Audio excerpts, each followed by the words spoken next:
여러분 안녕하십니까? 오늘의 미국, 한국 밖에서 보는 한국 강희신입니다. 네, 오늘은 먼저 맨 앞에 이 우크라이나 전쟁에 대해서 한국을 당연히 포함을 하죠. 그런데 아시아의 여러 국가들은 도대체 어떤 입장인가, 왜 그런 입장을 취하는가, 그리고 왜 정부와 국민들의 차이 같은 것들이 있죠. 그런 내용들을 전해드리겠고, 미국에서도 바이든 대통령이 일본을 방문하기에 앞서서 한국을 방문하는 날짜까지는 아니지만 이제 한국 방문이 확정됐다는 것을 보도하고 있습니다. 그리고 한국에 대한 사회적인 두 가지인데요. 두 가지 전부 나이에 관한 것. 또 하나는 한국 대법원이 정말로 그 역사적인 판결을 내렸는데 그 같은 판결, 획기적인 판결. 역시 이 판결도 퀸의 Love of My Life 부르는 그 퀸의 제일 유명한 노래는 뭐 보헤미안 랩소디 너무너무 많지만 We will rock you, We are the champion도 있네요. 그것과 연관된 그런 내용입니다. 순서대로 전해드리자면은 아시아의 우크라이나 딜레마라고 지적을 하면서 이 내용은 이코노미스트의 보도입니다.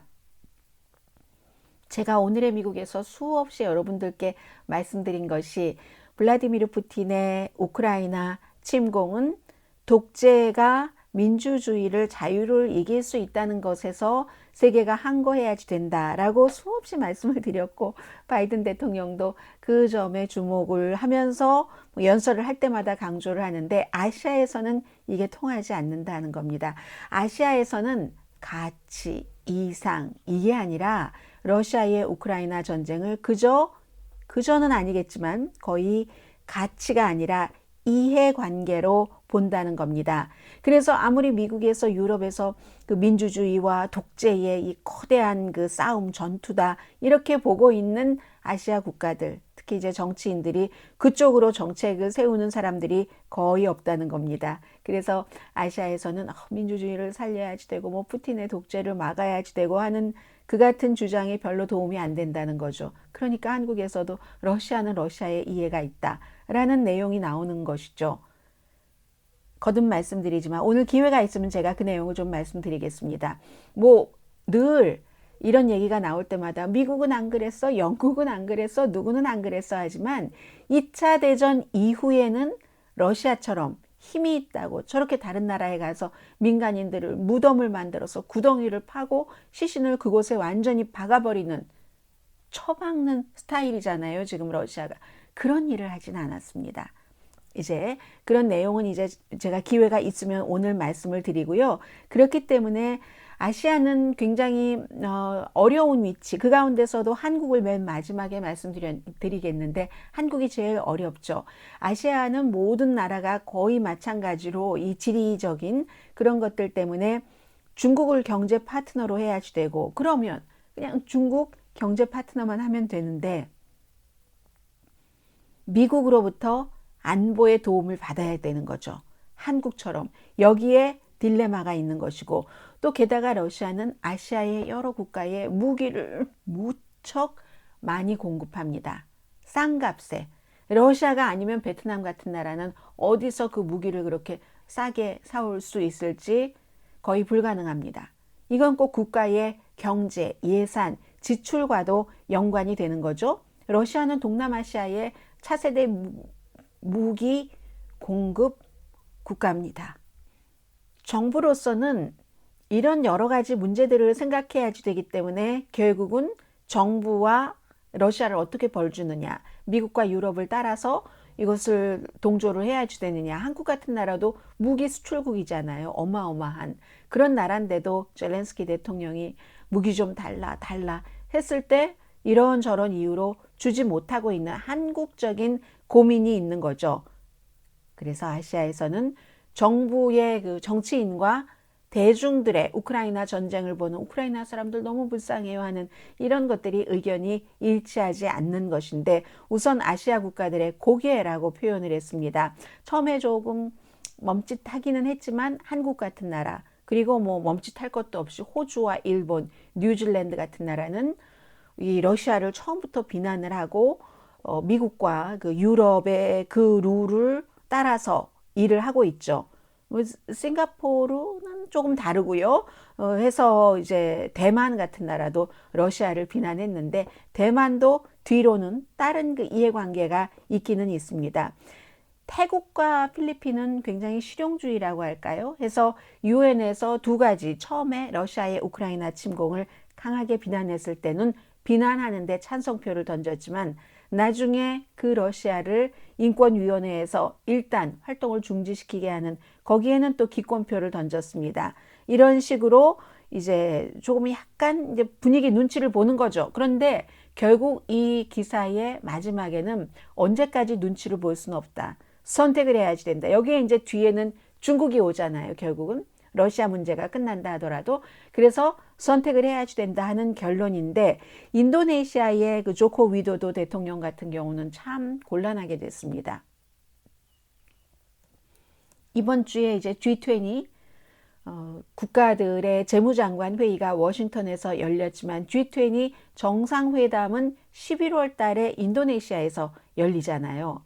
G20 정상회담을 잘 하려면은 모든 나라가 다 참석을 해서 이렇게 해야지 되는데, 미국은 러시아가 가면 우린 안 간다 라고 하니까 이번에도 러시아 외무장관이 얘기할 때 먼저 자넷 옐런 재무장관이 일어나니까 캐나다, 영국 재무장관들도 퇴장해 버렸잖아요.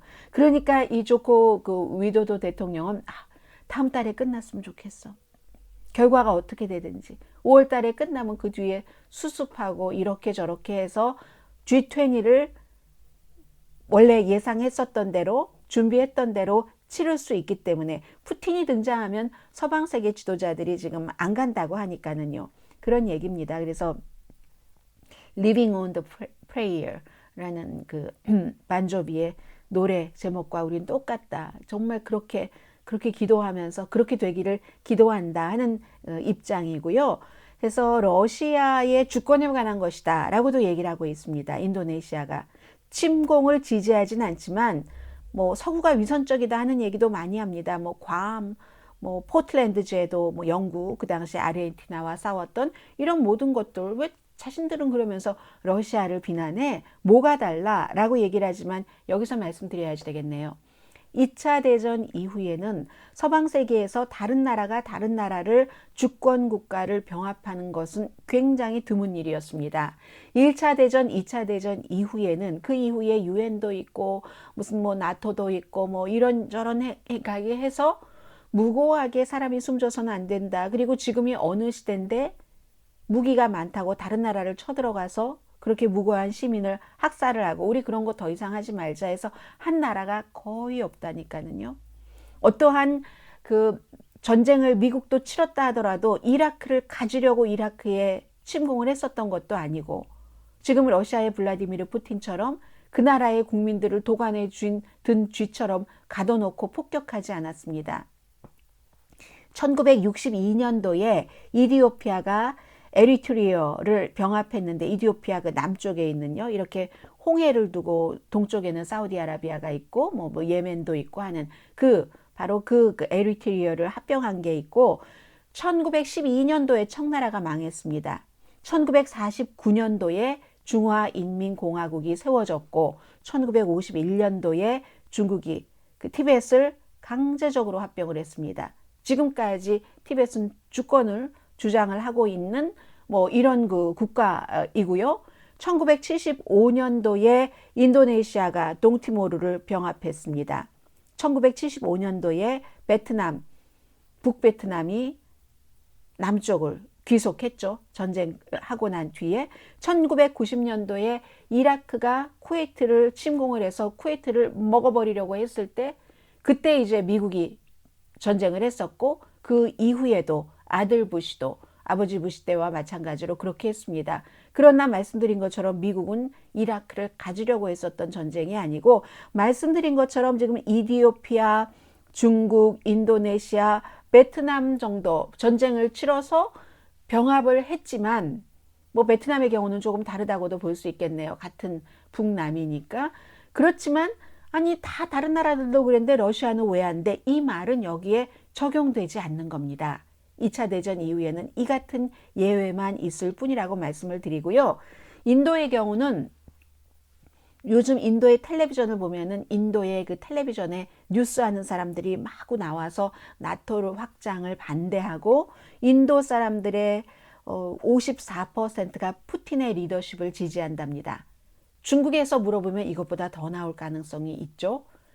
그 나라에서 언론 매체가 어떠한 방향으로 흘러가느냐에 따라서 국민들의 여론이 달라집니다. 인도와 중국, 러시아와 같이 하고 싶은 일도 있고 인도도 오일도 싸게 사와야지 되겠고 무기도 싸게 사와야지 되겠고 무기의 뭐 70%, 80%를 러시아에서 들여오니까 캐슈미르와 분쟁 이런 것도 있으니까 그 각 나라마다 이해관계가 다른 거고요. 그런데 인도는 참 이것 보면은 완전히 논리적이지는 않다는 것은 알 수가 있습니다. 푸틴의 리더십을 54%가 지지를 하는데 젤렌스키에 대한 지지도는 63%거든요. 그러면서도 또 러시아가 우크라이나를 침공한 것을 40%의 인도 사람들이 지지를 한답니다. 그 안에서 뭘 잘 모르는 거죠. 뭘 잘 모르고 이렇게 언론에서 얘기하면 여기에 좀 귀를 기울였다가 이렇게 했다가 또 인도의 모디 총리가 또 뭐 푸틴과 사진 찍은 이런 거 보여지고 하면 또 푸틴에게 좋게 보였다가 또 다른 인도도 영국 영어를 바탕으로 한 신문이 굉장히 많기 때문에 방송도 마찬가지고요.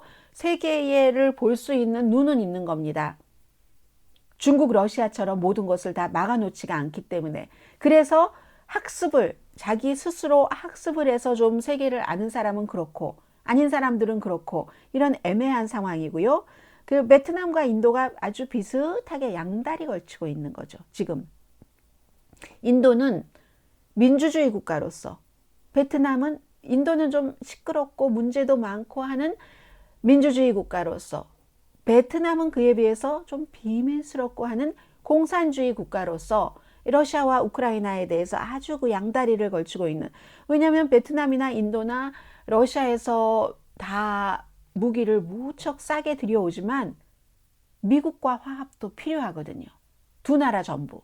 베트남의 경우 어쩌면 미국이 훨씬 중요한 국가일지도 모릅니다. 러시아에서 무기를 구입함에도 불구하고 러시아는 동남아시아의 무기 공급국으로서 정말 중요한 역할을 합니다. 전 세계에는 러시아와 우크라이나가 뭐 곡물, 밀 같은 거 수출하면 프랑스 같은 아주 그 세련된 이런 것을 만드는 국가에서 밀가루로 만들어서 뭐 여러 가지 빵을 만드는데 좀 빵도 예민한 빵이 있잖아요. 그런 것을 만들어내고 뭐 이런 등등을 하는데 러시아의 경우는 해산물도 미국으로도 많이 수출하고 하는데 러시아가 무기를 동남아시아에는 무척 많이 가져가기 때문에 베트남 무기의 80%가 러시아에서 수입합니다. 인도와 비슷한 거죠. 미얀마라든가 아니면 무슨 뭐 라오스라든가 태국이라든가 이런 나라도 뭐 총기 같은 것 러시아에서 많이 사갑니다. 베트남이 러시아 정말 그 무기를 사지 못한다면은 정말로 막대한 그런 그 비용을 지불을 해야지 되는 거고요. 그리고 이제 또 다른 그 아시아에서 캄보디아 같은 나라는 독재잖아요. 독재 국가는 당연히 그냥 내놓고 중국, 러시아와 좋은 관계를 맺고 있습니다. 훈센 총리는 러시아의 침공에 그러면서도 또 반대는 했어요. 왜냐하면 서방 세계와도 좋은 관계를 유지해야지만 되는 게 있기 때문에 그래서 지금까지 말씀드린 것처럼 아시아 전역에서는 무슨 뭐 민주주의와 공산주의가 이렇고 사람의 가치가 이렇고 러시아가 2차 대전 이후에는 아주 드물게 합병만을 했는데 저렇게 막 무자비하게 야만스럽게 저렇게 다른 나라를 침공해서 사람들을 숨지게 한다 이런 거 별로 상관 안 한다는 겁니다. 아시아의 지도자는 이렇게 볼 때는요 어떻게 볼 때는 우리나라에서 일어난 일이 아니라 우리나라 사람이 그렇게 비참하게 숨지는 것은 아니지만 다른 나라 사람들이 그런 비참한 상황에 처하는 것을 우리 봐서는 안 된다. 그런 일이 일어나서는 안 되고 그걸 지금이라도 막아서 그 당하는 쪽을 도와야지 된다. 라고 생각하는 국가의 지도자와 국민이 훨씬 뭐라고 말씀드리면 되나요? 훨씬 여유롭기도 하고 더 많은 그 가치를 생각을 하는 국가와 국민이니까 나은 삶을 살아간다고도 볼 수 있겠죠. 아닌가요? 저만 그렇게 생각합니까? 그렇기 때문에 아시아 전역에서는 지도자들도 또 누구든 그렇게 고귀하게 정책을 펼치고 싶지 않은 사람도 드물긴 할 겁니다. 독재자들 빼고. 그렇긴 하지만 사정이 거기까지 안 되는 거죠. 광에서 인심 난다고. 미국이나 유럽처럼 오래전부터 민주주의 기반이 다져지고 했다면 모르지만 한국같이 민주주의가 정확하게 민주주의 무슨 뭐 선거를 치르고 그리고 또 이 남북 간의 분열도 안 돼 있고 한다면 한국도 훨씬 여유로울 수 있을 겁니다. 그런데 그게 안 되는 거죠. 거기에 대해서 유럽과 미국이 훨씬 좋은 환경이라고 말씀드릴 수 있겠고요. 싱가포르에서는 시민들이 더 신중한 편입니다. 국가보다. 국가는 뭐 한국이라든가 중국, 뉴질랜드, 호주 이런 나라들과 함께 한국보다도 오히려 더 먼저 러시아를 비난을 했는데 오히려 싱가포르는요. 시민들이 우리 싱가포르는 여러 가지 뭐 지정학적인 이런 것들 때문에 중국과 우호적인 관계를 지켜가야지 된다. 왜냐하면 중국이 지금 러시아랑 붙어 있고 이것이 어떻게 되느냐에 따라서 시진핑의 위치도 여러 가지로 변화가 올 수 있기 때문에 그렇게 생각을 한답니다. 그러니까 싱가포르에서는 싱가포르 하면 사람들이 깨끗하고 뭐 돈도 많고 잘 사는 나라라고 생각할지 모르지만 또 그게 부분적으로 맞기도 하지만 상당히 뭐 싱가포르는 싱가포르 형태의 독재도 있기도 하지만 국민들이 이 부분에서의 어떠한 그 정신의 그 고급성 같은 것은 그다지 고급스럽지 않습니다. 미국을 오히려 국민들이 비난을 하고 정부가 미국과 유럽처럼 러시아를 비난하는 그런 그 형태라고도 볼 수 있고요. 이 국가와 국민이 다른 형태를 하는 거죠. 그래서 이코노미스트가 한국을 조금 썼습니다. 중간중간에 한국을 이렇게 지적을 했어요. 그래서 제가 이걸 한꺼번에 묶었습니다. 한국에 대해서는 미국 입장에서는 윤석열 당선인이 옳다. 지금 미국이 현재 뭐 34억 달러 정도를 우크라이나에 지원했는데 1,000만 달러, 한 340분의 1 지원한다고 한국은 약속을 했습니다. 그런데 미국 입장에서는 윤석열 당선인이 옳은 게 그 점은 저도 이제까지의 그 많은 그 대통령들이 많이 차고 나가지 못한 것이기 때문에 저에게는 인상적이었던 것이 사실입니다. 한국이 글로벌 시대의 중추로서의 역할을 하고 싶다고 굉장히 강조를 하거든요. 글로벌 시대에 세계에서 중추적인 역할을 하려면 다른 나라를 도와주기도 해야지 됩니다. 돈으로도. 그러면 아무리 모든 것을 나도 다 먹어가면서 다른 사람을 도와줄 수 있는 길은 개인에게도 국가에게도 없습니다. 어느 정도 우리가 좀 긴축을 하더라도 국제사회에서 서로 동참하는 이런 부분이 있으면 좀 도와주고 하는 것, 심정적으로나 물질적으로나 그런 부분을 지금 윤석열 당선자가 강조를 하고 있기 때문에 뭐 자유적인 가치에서 세계적으로 같이 평화롭고 번영되는 그런 사회를 살아야지 된다고 생각을 하잖아요. 그런 면에서 미국이 원하는 그 러시아를 압박해 줄 수 있을 것이다. 뭐 이런 것이요. Maybe 바이든 대통령이 서울을 방문을 하면은 무기 문제가 어떻게 될지 모르겠습니다. 지금과는 달라질 수도 있다는 느낌이 들기는 합니다. 그런데 한국도 정말 불안한 국가죠. 중국이 무역 파트너라는 거 너도 알고 나도 알고 미국도 알고 다 압니다. 러시아와 중국을 적대시하면 북한이 있기 때문에 여러 가지 안보적인 위험에 처할 수도 있다는 거죠. 그래서 한국이 무기 수출국이면서도 젤렌스키 대통령이 아무리 주십시오 해도 반복적으로 무기 지원하는 것을 거부하고 있는 겁니다. 그런데 이코노미스트는요, 오히려 이런 표현을 했네요. 이코노미스트가 자료를 다 보고 보도를 한 걸 겁니다. 전쟁이 시작되고 나서 값싼 에너지 수입은 늘렸다고 하네요. 한국이. 뭐 석탄 수입 뭐 많이 줄였다. 그리고 계약된 것만 한다. 지난주에 이렇게 보도를 해드렸는데 값싼 다른 그 에너지 수입을 늘린 부분이 분명히 있는가 봅니다. 그리고 이 점에 있어서는 대만도 마찬가지라고 이코노미스트는 보도를 합니다. 그러므로 이코노미스트는 윤석열 대통령 당선인은 어려운 선택을 해야지 된다. 뭐 윤석열 대통령 당선자가 지금 문재인 대통령이 우크라이나에 여러 가지 지원하는 이런 것보다 더 하게 된다면 러시아의 분노를 살 수 있고 중국의 분노를 살 수 있는 것 당연합니다. 예상할 수 있는 정도인데 그렇기 때문에 어려운 선택을 해야지 된다고 이코노미스트가 지적을 했고 미국과의 관계에 있어서는 글쎄요. 이 지금 사드 배치 같은 것을 공약을 했기 때문에 이 부분도 역시 중국을 분노시킬 수 있는 거죠. 한국의 경우는 지금 싱가포르와 반대가 되는 거죠. 국민들은 막 분노하면서 러시아 대사관 앞에 가서 시위하고 더 많이 그 우크라이나를 지원해야지 된다고 하면서 우크라이나에 개인적으로 기부를 하신 분들도 굉장히 많습니다. 한국 정부보다 국민이 훨씬 많이 했다는 거죠. 그런데 이코노미스트가 제가 여러분들께 지적을 해드렸던 그 부분을 지적을 하고 있습니다. 젤렌스키 대통령이 국민들은 러시아 대사관 앞에 가서 시위하는데 젤렌스키 대통령이 한국 국회에서 연설했을 때 그대로 전하겠습니다. 거의 텅 빈 홀에서 소수의 의원들이 전화기를 만지작거리고 있었다. 네, 전화기 정말 이렇게 보고 있더군요. 젤렌스키 대통령이 그 절박한 연설을 하고 있을 때. 그리고 또 붙였습니다. 기립박수가 없었다. 이게 여러분들께 저도 전해드렸고 아마 한국의 언론에서도 뭐 조심스럽게 지적을 한 언론도 있을 테고 왜냐하면 정부의 입장이 있으니까 그리고 노골적으로 그렇게 해서 되겠어 하고 비난한 언론도 있었을 겁니다. 그런데 그러한 것들은 다 한국 내부 그리고 저도 코리안 아메리칸 이민자이고 하니까 우리끼리의 얘기죠. 이코노미스트는요.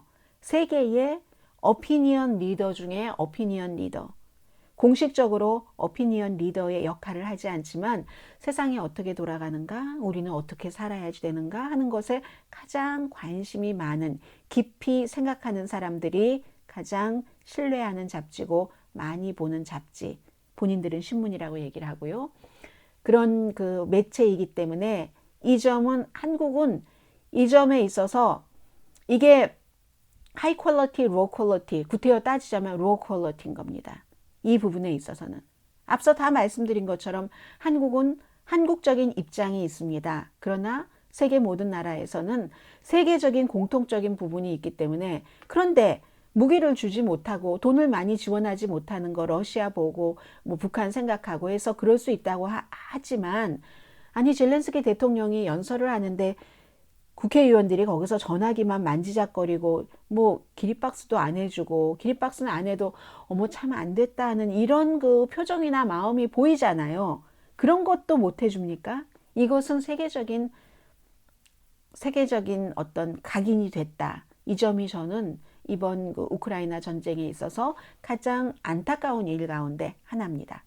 이코노미스트의 보도입니다. 그래서 동남아시아 국가들이 이데올로기나 아니면 그 이데올로기죠. 그게 뭐 어떤 가치 이런 것을 말하는 게 독재를 선택할래요? 뭐 민주주의를 선택할래요? 할 때 그게 이제 이데올로기인데 이데올로기보다는 동남아시아 국가들은 그저 이익에 우선한다는 거. 미국 놀라지 않습니다. 미국 놀라지 않아서 그렇기 때문에 미국도 다른 나라에 가서 미국 관계자들이 연설하고 할 때 무슨 북한에 대해서는 이렇게 분명한 것은 인권을 얘기를 하죠. 뭐 로힝가 이런 데선 인권을 얘기를 하지만 대체적으로 그 나라의 인권을 대단히 강조하진 않죠. 정치보다는 경제라든가 안보. 그래서 우리는 함께 힘을 합쳐야지 된다. 이런 것에 이제 미국이 집중을 하죠. 미국도 다 알고 있다는 겁니다. 알기는 하지만 속으로 그걸 다 이해하면서도 그래도 그렇지 저렇게 전화기를 만지작거리고 딴청을 할 거면 저기는 또 왜 갔지? 왜 저렇게 작은 홀인데 도서관이었다고 하잖아요. 다 비었지. 정말 텅텅 비었어요. 그렇기 때문에 한국 매체도 그것을 인식해서 그런지 어떻게 하면은 좀 사람이 많이 보이는 각도에서 사진을 찍나 하고 굉장히 연구를 했더군요. 반은 그냥 텅텅 비어 있었어요. 여러분들께서 웬만큼 차 있는 작은 공간은 반쪽만 보신 겁니다. 이게 굉장히 안타까운 일이었습니다. 네. 그리고 이번 주에 한국 밖에서 보는 한국에서 5월 말에 한국부터 방문을 하고 일본으로 가는 일본은 이제 공식적인 행사가 있는 그런 그 국가이기 때문에요. 그런데 지금 대륙간 탄도미사일을 북한이 몇 번이나 발사를 했고, 그리고 또 단거리 미사일에 장착할 수 있도록 설계된 무슨 뭐 작은 무슨 전술, 핵탄두 같은 것을 활용을 해서 북한이 뭘 또 할 수도 있다. 뭐 이런 얘기들 나오고 있잖아요. 그건 이제 더 많은 공격을 할 수 있다는 뜻이기도 하고, 더 광범위한 무슨 군사시설을 목표로 삼을 수 있다는 것이기도 하고요. 한반도에 점점 위험이 높아지면서 북한은 우리는 이렇게 여러 가지로 능력이 많아. 뭐 미국도 우리가 뭐 어떻게 뭐 공격할 수 있고 이런 것을 보여주는 거죠. 그래서 더군다나 최근에 북한이 남한의 뭐 군대를 뭐 어떻게 표현했던가요? 전멸이라고 표현했던가요?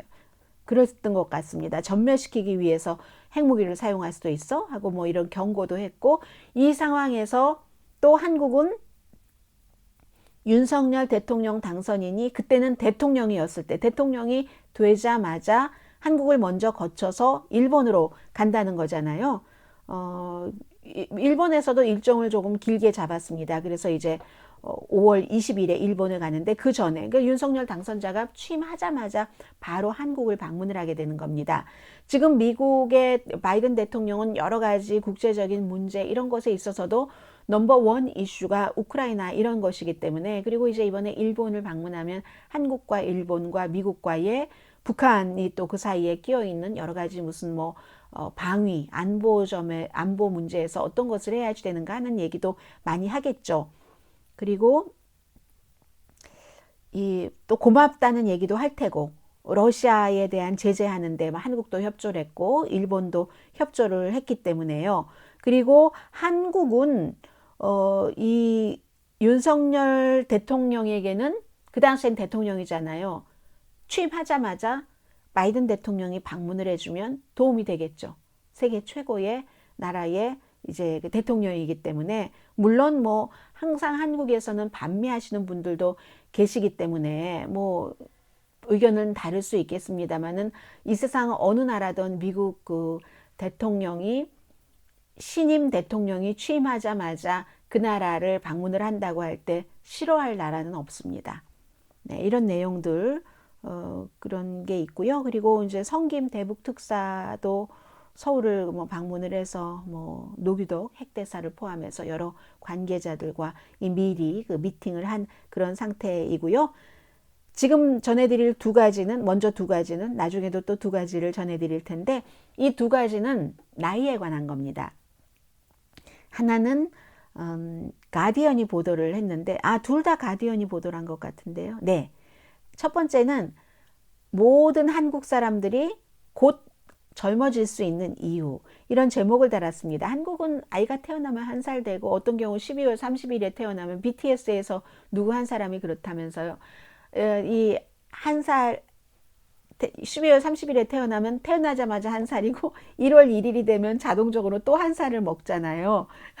그렇게 되니까 정말 며칠 만에 2살이 될 수도 있는, 12월에 태어나면은 좀 며칠 만에 2살이 될 수 있는 건데, 사실은 한국도 1962년부터 이 나이에 대해서 국제적인 그 시스템을 사용하는 것이 공식화됐습니다.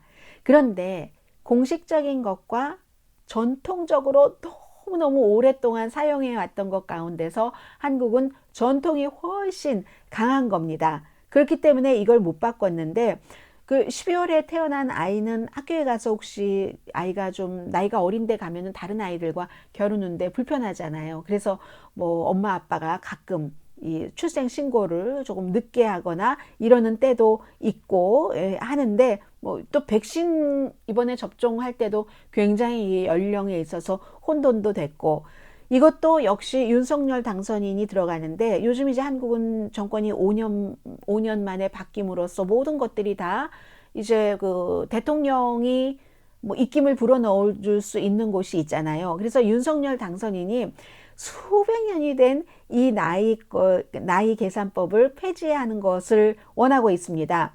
그래서 한국에서 태어나지 않았다면 0살인데 한국에서 태어나면 2살이 되는 거예요. 가디언이 뭐라고 얘기를 하냐면요. 한국은 임신 기간이 더 긴 것도 아닌데 그렇더라, 이렇게 얘기를 합니다. 해서 이제 그런 것들이 있고, 그런데 기대하지 마십시오. 라고 얘기를 하네요. 이게 처음이 아니니까. 2019년도에도 했다가 지난해에도 법이 되지 못했으니까. 그런데 이 문제가 언젠가는 해결이 되긴 돼야 될 것 같아요. 세계의 모든 나라가 나이 계산을 그렇게 하는데 그 점이 있고요. 또 하나는 지금 굉장히 요즘 아주 핫한 이슈 가운데 하나가 아주 간단합니다. 한국 분들은 너무 잘 알고 계시기 때문에 간단히 말씀드려도 될 것 같아요. 방탄소년단 때문에 이 문제가 훨씬 이슈가 되고 있는데 처음에 그래서 이렇게 해서 30살까지 지인이죠. 연기가 돼서 그러면 올해 말이 되면은 방탄소년단의 그 지인은 현역으로 입대를 해야지 됩니다. 그 2년 동안 지난번에 잠깐 그 완충을 준 것이 있었어요. 그런데 여기에 대해서 그럼 손흥민 선수는 안 가잖아. 아시안 게임이라든가 올림픽에서 메달 딴 선수들 그 면제해 줬잖아. 다른 형태로 어떻게든 하든 그리고 왜 클래식 음악가만 괜찮지? 방탄소년단이 1년에 한국에 235억 4천만 달러의 가치를 준다는데 그러면 중견 기업에 26개의 중견 기업이 기여하는 것을 방탄소년단이 하고 있다는 겁니다.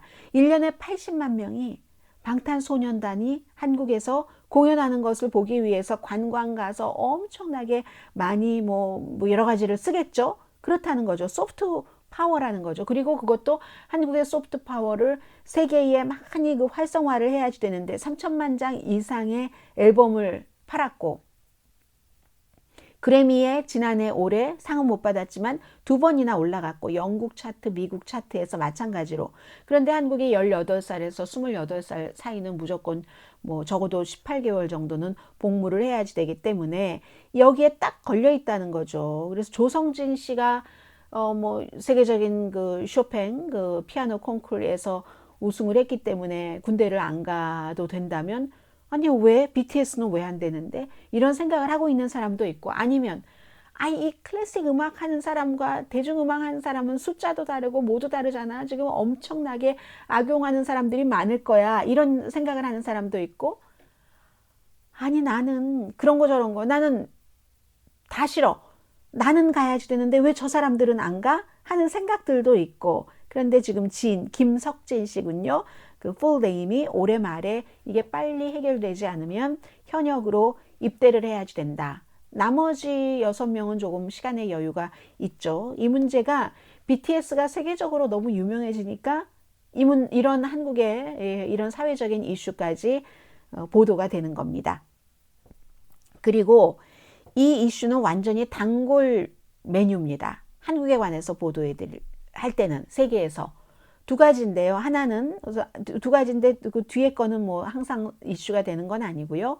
단발성이고 대법원이 획기적인 판결을 내렸다. 이렇게 뉴욕타임즈를 포함한 많은 미국 매체가 보도를 하고 있는데 그 하급 법원에서는 군사법원 등에서는 군대가 그 계급이 어떻게 됐었죠? 2사람이었는데 다른 부대에 근무하는 2명의 군인이 동성애자인 겁니다.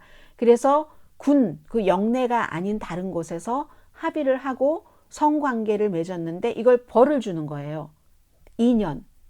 아예 한국에서는 그거를 이제 그 동성 간의 그런 것이다 해서 그렇게 얘기를 했겠지만 학문성교 이렇게 얘기하면서 그럴 때는 2년 동안 감옥에 가도록 했는데 김명수 대법원장이 발표를 했어요. 13명의 대법관들이 모두 시대와 사회 변화에 따라서 외설이라는 것이 무엇인지에 대한 구체적인 생각이 달라졌다. 해서 이 2사람에 대해서 유죄가 아니라 무죄라는 판결을 내린 겁니다.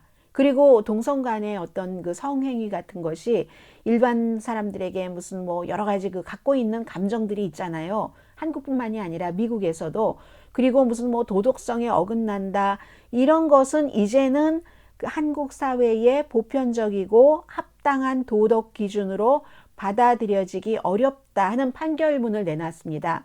그랬더니 대법원의 획기적인 판결이라고 보도를 하고 있는 겁니다. 수십 년 동안 군대에선 당연히 동성애를 금지를 했고요.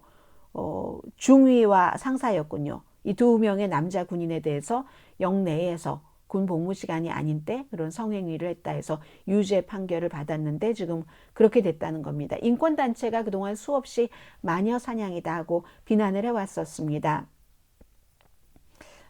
군이 아닌 개인주택에서 성관계를 가졌다 이런 것에 대해서 2년 징역형 했다는 거. 그리고 그 밖에도 많죠. 하급 무슨 군사법원에서는 뭐 지금 계류돼 있는 것도 중위 4명 누구 뭐 징역 3개월 선고받은 사람들도 있고 하는데 지금 이 대법원의 판결이 굉장히 중요한 거죠.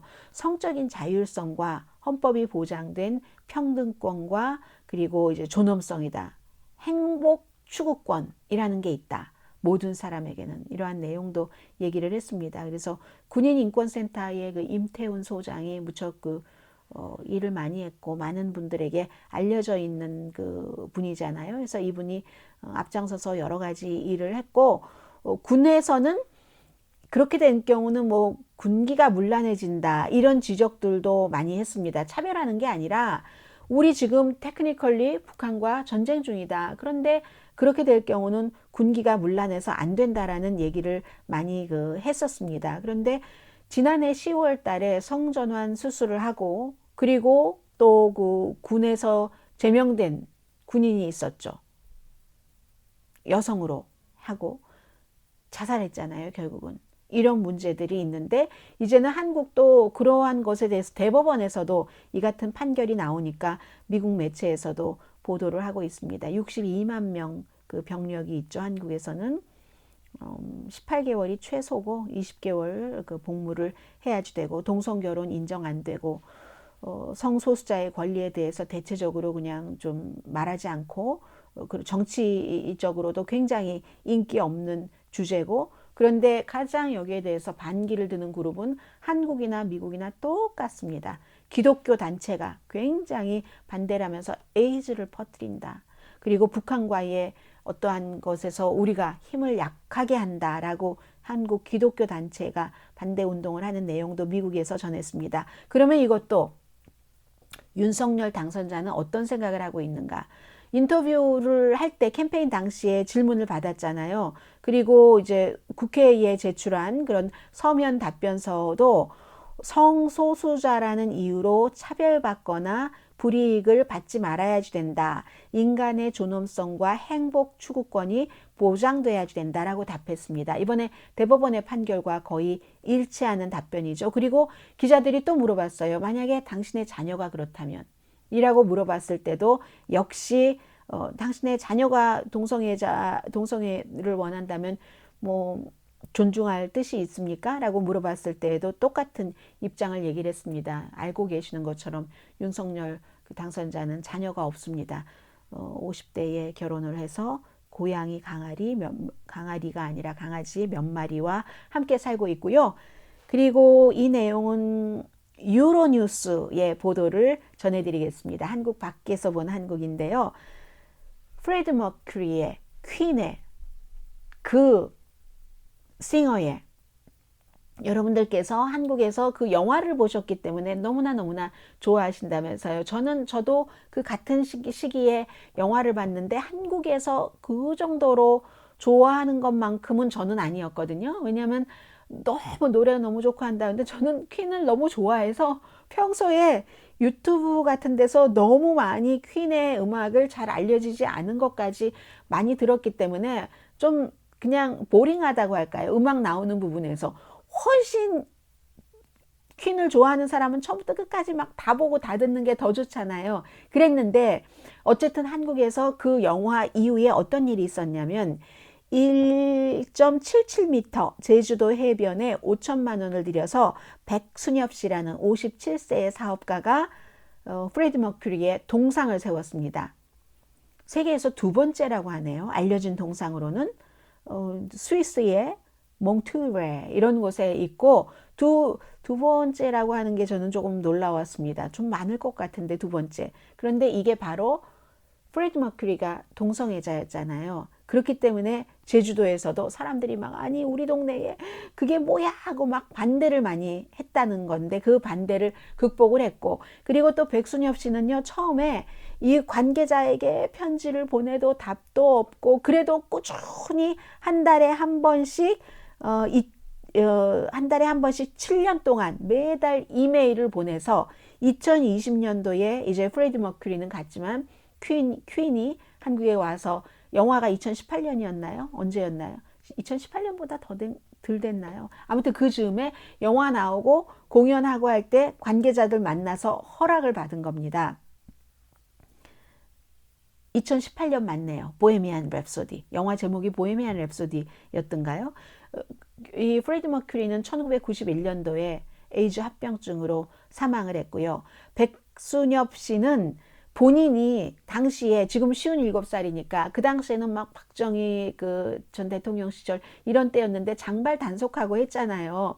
퀸의 노래 같은 것도 막 금지곡이고, 그리고 뭐 보헤미안 랩소디 같은 경우는 그 가사가 뭐 아주 죽음 같은 것도 의미하고 하는 것이기 때문에 더 그렇기도 하고, 그래서 막 몰래 너무 자신이 어렸을 때 들었던 이런 것, 그리고 영화 보니까 더 좋고 해서 이렇게 일부 제주도 주민의 반대에도 불구하고 우리 동네 동성애자의 뭐 동상을 세운단 말이야 하는데 결국은 이뤄냈다 하는 거죠.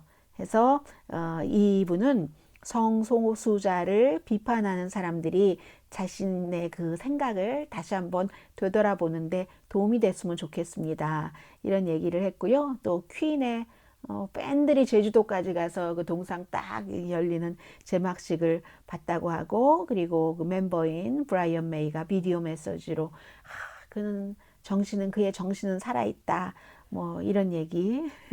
퀸이 뭐 하늘에서 축복한다, 이런 그 퀸의 팬의 얘기도 있었고요. 자, 이번 주에 한국 밖에서 보는 한국은 이런 소식들이 있었습니다.